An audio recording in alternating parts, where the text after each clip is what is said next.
আল্লাহু আকবার, আল্লাহু আকবার, আল্লাহু আকবার,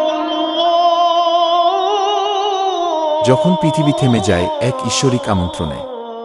প্রতিদিন মরুভূমি থেকে সাগর পেরিয়ে একা কক্ষে কিংবা ব্যস্ত জনসমুদ্রে ঘটে একটি অলৌকিক ঘটনা। 1 বিলিয়ন কণ্ঠ পৃথিবীর 4 কোণ থেকে পড়ে যায় এক মহাজাগতিক ছন্দে। একবার নয়, দুবার নয়, প্রতিদিন 5 বার পৃথিবী মুখর হয় এক ঐশী আহ্বানে, আল্লাহু আকবার, আল্লাহ সর্বশ্রেষ্ঠ। এটাই সালাত, ইসলামী নামাজ। এক ঈশ্বরিক আমন্ত্রণ, আসমান ও জমিনের স্রষ্টার সাথে নির্ধারিত সাক্ষাৎ।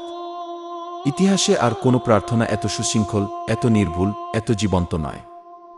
সরাসরি ওহির মাধ্যমে নির্ধারিত। নবী মুহাম্মদ সাল্লাল্লাহু আলাইহি ওয়াসাল্লাম নিজ হাতে শিখিয়েছেন, পালন করেছেন প্রতিটি মুমিন, বাদশাহ থেকে শুরু করে রাখাল পর্যন্ত।